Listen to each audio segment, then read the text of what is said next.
billion in local subsidies as well. Arlington County Board still has to vote on whether Mrs. Trump.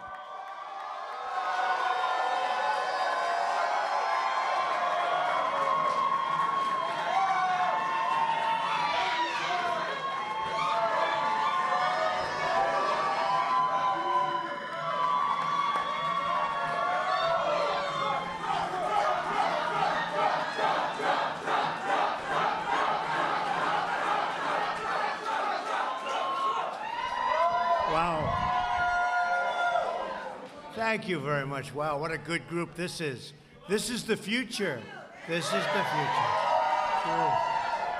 That's true. The First Lady and I are thrilled to host so many friends and pastors and government leaders, and our stage is being filled up with a bunch of winners like you, because I know you for a long time, Bob. And I want to thank you very much. Special guy, special friend for a long time. To be at the White House to celebrate African American History Month. Big month.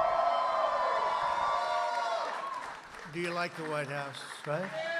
This is the place, right? You know that. We're also grateful to be joined by our wonderful Vice President and Second Lady, Mike and Karen Pence. Hi, Mike. Hi, Karen. Mike, come on over here. Come on over here. Get up here, Mike. Come on, Karen. What a job they do. Today, we're here to honor the extraordinary contributions of African Americans to every aspect of American life, history, and culture. From the earliest days of this nation, African American leaders, pioneers, and visionaries have uplifted and inspired our country in art, in science, literature, law, film, politics, business, and every arena of national life. The depth and glory of these contributions are beyond measure. You know it, I know it, and everybody knows it. We especially pay tribute to the African American heroes who have sacrificed in the name of freedom, equality, and dignity for all Americans. Thank you. Every citizen alive today and generations yet unborn are forever in debt of the brave souls who stared down injustice and championed the eternal cause of civil rights.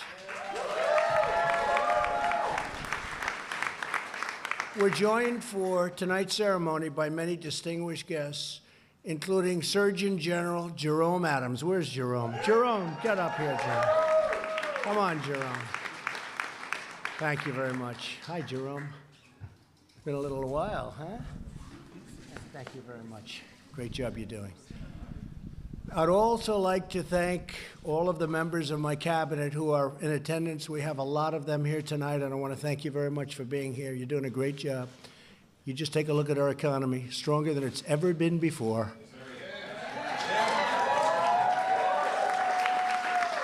And by the way, as you've been hearing me say, African American unemployment is at an all-time low, historic low. The history of our country, it's never been better, so that's a great thing. Thank you all as well to the young African American activists who are here today. You are really and truly the leaders of the future, and get in there and go down. Since the beginning of our republic, African Americans have given their heart, their love, and their very lives to the pursuit. And you know this better than anybody. You have worked so hard. I guess when you get right down to it, we're all working very hard. But the pursuit of liberty and justice for all. During the Revolutionary War, African American soldiers fought at the Battle of Yorktown and helped our nation gain independence. In the next century, Frederick Douglass, Sojourner Truth, Harriet Tubman, and countless others risked everything to end the evil of slavery and secure the sacred blessings of freedom. And here we are all together in the White House. This is a great thing, right? This is a great thing. And this is a very, very special place. A century later, Rosa Parks, Medgar Evers, and the immortal Dr. Martin Luther King Jr. challenged our nation to fulfill its founding promise that we are all created equal by God. In every moment of our history, African Americans have called our nation to greatness. This year marks the 100th anniversary of the birth of Jackie Robinson. How good was Jackie Robinson? How good was Jackie? As a baseball fan, Jackie was special. He had to be special because that was not an easy journey for Jackie. He was a special man. His courage on the field and off the field stands as an everlasting monument to the triumph of the human spirit. African-American scientists, artists, musicians, educators, faith leaders, and countless others have lifted our nation to absolutely incredible heights. Today, we thank God for all of the blessings the African-American community continues to give our nation, and we pledge our resolve to expand opportunity for Americans of every race, religion, color, and creed.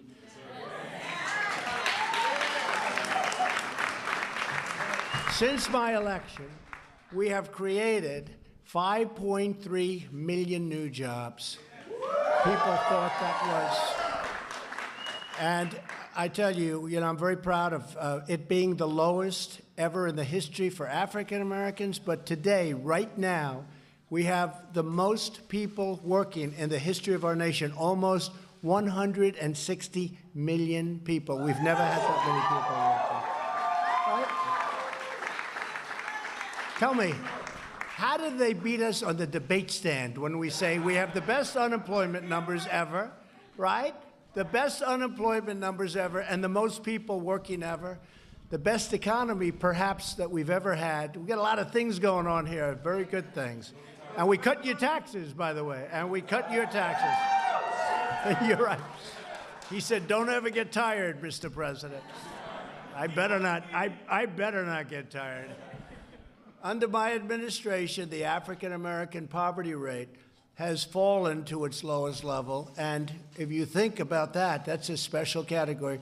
The poverty rate for African-Americans is the best it's ever been, the lowest level it's ever achieved. Nearly 1 million additional African-Americans have found new jobs.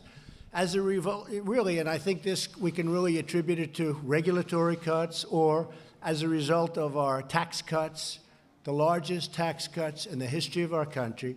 More than 8,700 distressed communities are now designated as opportunity zones. And Mike Pence was just in South Carolina, and he was talking about those incredible achievements, Karen, the incredible achievements that have been made with Tim Scott and everybody on the opportunity zone. And we're bringing in new investments and jobs to places that really needed them most, places that were forgotten. But they're not forgotten with us. Through our pledge to American workers, we've secured private sector commitments to provide 6.5 million new jobs and trading opportunities, and that also is an absolute total record. That one is an easy one by a lot. Just months ago, we passed groundbreaking criminal justice reform.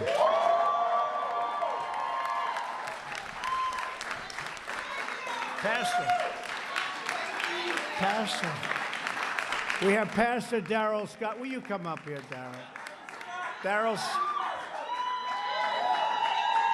Darrell, get up here.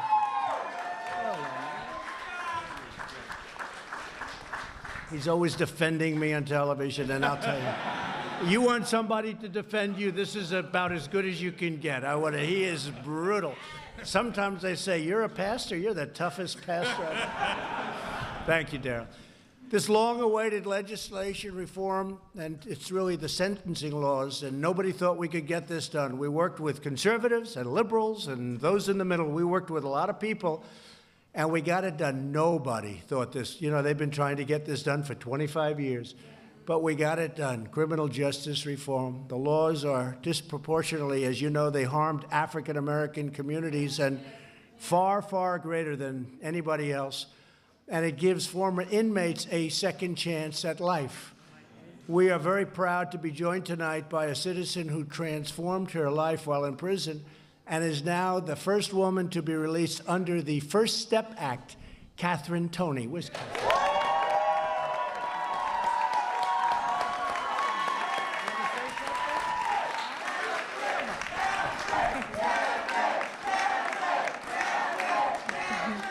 Yes, I just want to thank the president and everybody that worked so hard, Jared, for working so hard on this prison reform First Step Act, because if it wasn't for them, I wouldn't be standing before you all today. With my daughter and my granddaughter, I've been incarcerated for 16 years, and it took the president and Jared and the Can Do and the Cut 5 and everybody else to free me. And I'm so thankful. I'm so thankful to them. And I'm so thankful to God for the opportunity to be standing before you all. And thank you again, Mr. President.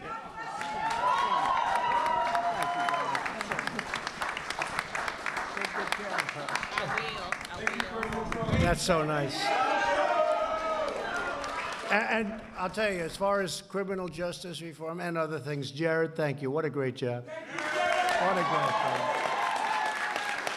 job. He doesn't want praise. He doesn't want praise, but it was so nice to have you come up and just say, and Jared, thank you, like your best friends. You probably know him a little bit. Yes, I do. It's incredible. He's incredible. It does so much. Thank you, Jared. That was amazing. That was a great tribute to you. During the State of the Union address, I also called on Congress to pass school choice.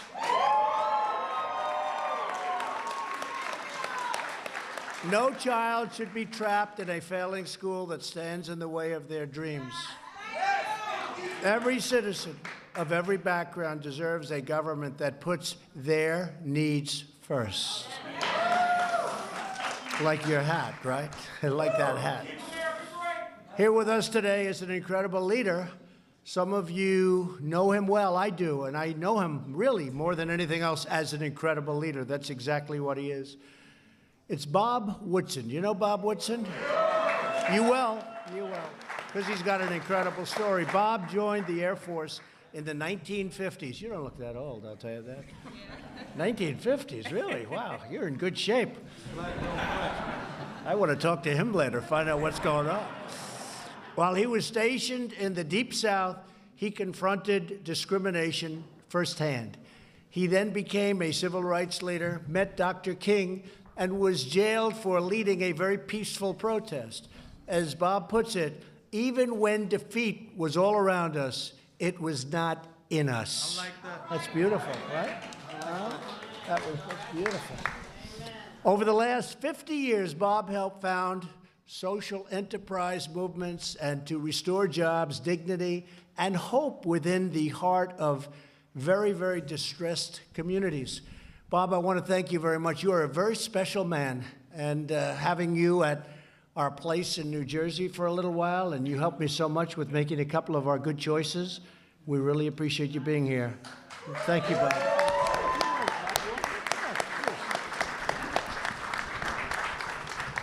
I just want to thank God and also President Trump for turning the tables over in the temples. Yeah. And attacking the status quo that is hostile to the interests of poor people. And I also want to bless you for your administration and the policies of opportunity zones and to giving low-income people an opportunity to help themselves. That's all they want. They want an opportunity to achieve, and your administration is working with us to make that happen. Thank you, Mr. President. So nice. Thank you. Great guy. We're also very proud to be joined by Clarence Henderson, who was among the first students to begin the Greensboro sit-in. You know what that is, right? In 1960, on the second day of the sit-in, Clarence was one of the 4 students who sat at the long segregated Woolworth's lunch counter, a very, very famous event in Greensboro, North Carolina. He helped spark a national movement in cities and towns all across America. Students joined in the protest, and really it was an incredible moment in the history of our country. The grave injustice of segregation was really spelled out loud and clear. After more than 170 days of protest, the Woolworth lunch counter finally integrated. That was, doesn't sound like such a big deal, Bob, but it was a big, big deal, right? As Clarence has said, it doesn't take many people to make a change. It just takes courage. And Clarence, you have incredible courage, and I want to thank you very much for being here.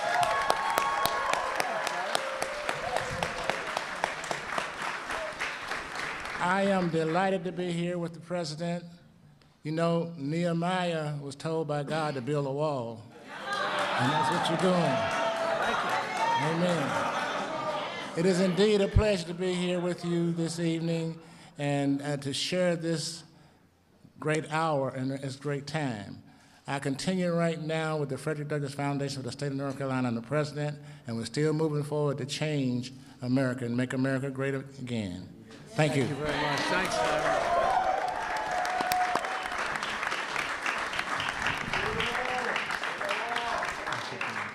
So nice. As we commemorate African American History Month, we remember the words of Dr. King. In 1964, he said, "When years have rolled past, children will be taught that we have a finer land, a better people, a more noble civilization, because these humble children of God were willing to suffer the righteousness' sake." And you know, nobody said it better than Dr. Martin Luther King, and few people had words so beautiful as Dr. Martin Luther King Jr. Don't you agree? Don't you agree, Bob? He made us all look maybe not quite as good. Great man. Today, we remember the heroic legacy of African Americans who bravely battled oppression to usher in a bright new dawn of freedom. It's exactly what you're doing. And you are at the forefront. You know, this is a new age.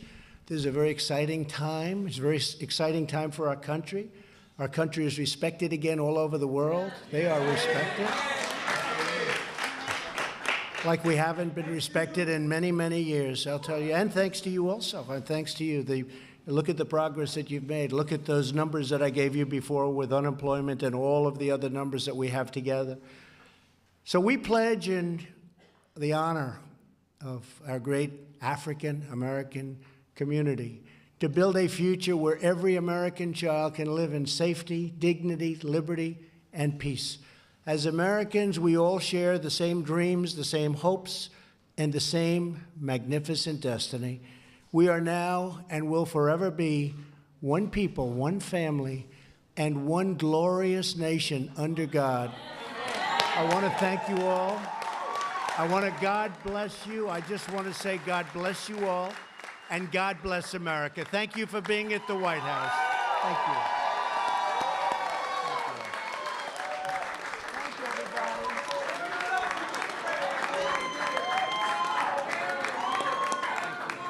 Thank you, everybody. Good.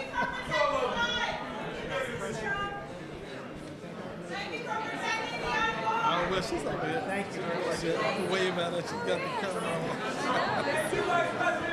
Thank you so much. Thank you. My honor. I won't be campaigning for you. I am. Daryl, thank you, man. Thank you. Thank you. See you soon, okay? Call Mapping. Good, come on. Good stuff.